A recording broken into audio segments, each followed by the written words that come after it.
Hi, guys. Welcome back to the last part of Chapter 1. This is 1.4 in AICE International History AS level. So, the essential question for this chapter is, why did the USA emerge as a world power, and what was the impact on international relations?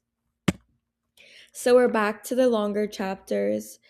There are four chapters in this, or mini sections, I guess. So we have 1.4a, which is the impact of the closing of the frontier on U.S. foreign policy.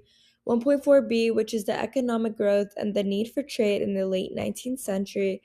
1.4c, which is the reasons for and impact of the Spanish American War in the 1898. And lastly, 1.4d, the reasons for and impact of the USA's entry into the First World War. So before we can begin, like usual, we're going to start with our key terms that you need to know for this unit. Um, the first one being isolationism. This is the policy of keeping one's country separate from the affairs of other nations by avoiding alliances and international commitments. The next one is annexation, which is taking possession of territory, usually by force or without permission. Stock market, a place where shares are bought and sold. Protectionism, the placing of high tariffs um, on imports in order to protect domestic industries from foreign competition. And lastly, pacifist, a person who opposes war or violence as a means of settling disputes. Okay, 1.4a, the impact of the closing of the frontier on U.S. foreign policies. So by the late 1800s, the U.S. had expanded across the whole continent, reaching from the Atlantic to Pacific Ocean. The idea of manifest destiny encouraged Americans to believe that expanding westward was their right and duty. This belief helped justify taking land from Native Americans and led to conflict with other countries over territories. Expansion brought new resources, trade routes, and power, which helped the U.S. grow stronger. The closing of the frontier marked the end of America's westward expansion because there was no longer free land to settle in. In the 1890 census, declared that the frontier line no longer existed, showing the entire country was now settled. Many people worried this would limit new opportunities and change their country's character. Historian Frederick Jackson Turner argued that the frontier had shaped the American spirit of independence and hard work. Turner believed that without new lands to explore, America might lose its sense of adventure and innovation. Economic growth led to the U.S. to look beyond its trade markets and resources. Businesses wanted to sell overseas and gain access to raw materials to keep growing. This search for markets and powers encouraged the U.S. to become more involved in foreign affairs. 1.4b, the economic growth and the need for trade in the late 19th century. So, in the late 1800s, the U.S. economy grew quickly because of new industries, population growth, and technology. The U.S. had many natural resources, growing population, and new inventions that helped business expand. Farming became more efficient with machines, and railroads helped move goods across the country. The U.S. became one of the world's biggest industrial nations, competing with countries like Britain and Germany.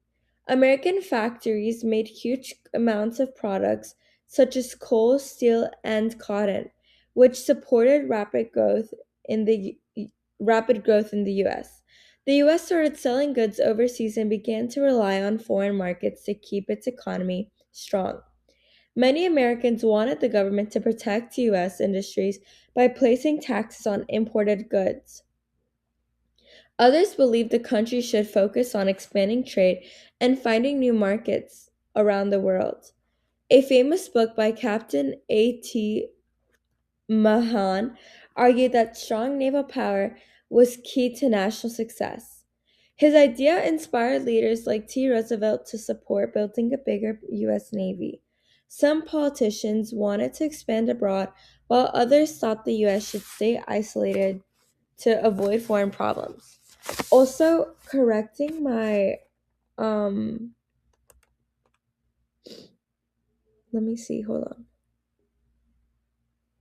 Okay, yeah, so I never really expanded on the timeline, but at the beginning of this chapter, it talks about the late 1800s and then the kind of like growing need for economical growth expanded into the 19th century. So if you got a little confused somewhere along me speaking, that is kind of like the timeline. Okay, so in 1.4c, Cuba was the last Spanish colony in the Caribbean, and after multiple revolts for independence, tensions grew between Spain and the US, especially because of American economic interests there. When the US battleship exploded in Havana Harbor in 1898, American newspapers blamed Spain, causing public outrage that pushed the US closer to war. Influenced by ideas of expansion and power, figures like Theodore Roosevelt believed war with Spain would benefit both the US military and national interests. Despite President McKinley's efforts to find peace, Roosevelt prepared for war, and by April 1898, the US formally declared war on Spain. Historians argue the US went to war for reasons such as media pressure, protecting business, geographical closeness, and a desire for more land and power. The Spanish American War was short, with the US easily defeating Spain's fleets and claiming the victory while excluding Cuban fighters from peace talks. The Treaty of Paris gave the US control of Cuba, the Philippines, Puerto Rico, and Guam, making it new imperial powers. The US faced a tough rebellion in the Philippines, but most Americans supported imperialism, seeing it as a way to expand trade and influence in Asia. The US annexed Hawaii in 1898 to strengthen its control over Pacific trade routes and expand its imperial reach. After President McKinley's assassination, Roosevelt became president and strongly supported America's new imperialist policies. The 1901 Platt Amendment gave the U.S. control over Cuba's foreign and financial affairs and allowed American business to take over Cuban land. The U.S. helped Panama gain independence from Colombia in 1903 and built the Panama Canal to connect the Atlantic and Pacific, boosting U.S.'s global trade. Roosevelt's 1904 corollary to the Monroe Doctrine allowed U.S. intervention in Latin America whenever its interests were at risk, effectively expanding U.S.'s power in the Caribbean. Roosevelt justified the policy by saving the U.S., saying the U.S. would only intervene when nations were unstable or failed to act responsibly.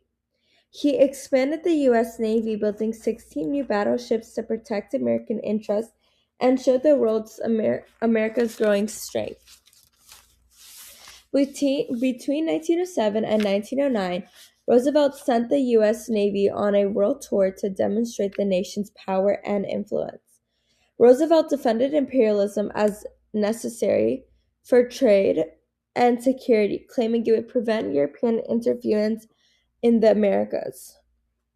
By 1914, the U.S. had become a wealthy and powerful regional empire, influencing world trade and politics. The, sections, the section then shifts to the outbreak of World War I, explaining how tensions between European powers erupted into global conflicts after Archduke Franz Ferdinand's assassination.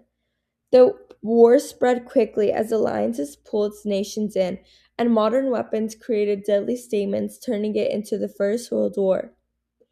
Soldiers, colonies, and allies worldwide joined the war, showing how global empires made this a truly international conflict. President Woodrow Wilson, elected in 1912, eventually led the U.S. into World War I in 1917, marking a major change in America's global role. Okay, 1.4d Reasons for and impact of the USA's entry in the First World War. Okay. So the initial neutrality. The USA stayed out of the World War I when it became began in the 1914 under President Woodrow Wilson. The US had a strong isolationist tradition and saw the war as a European conflict. Economically, the USA actually benefited from the war, taking over German and British markets and lending money to warring nations. Here are the three main factors that pushed the US toward the war. The first one being the German submarine warfare. Germany's U boats attacked ships across the Atlantic, threatening U.S. trade. The sinking of the Lusitania in 1915 killed over 120 Americans and caused widespread outrage. The second reason is the Zimmermann telegram in 1917. Britain intercepted a German telegram apparently proposing that Mexico invade the USA. This dramatically shifted American public opinion. Number three is the growing threat to U.S. interests. Wilson concluded that American security could no longer be protected through neutrality.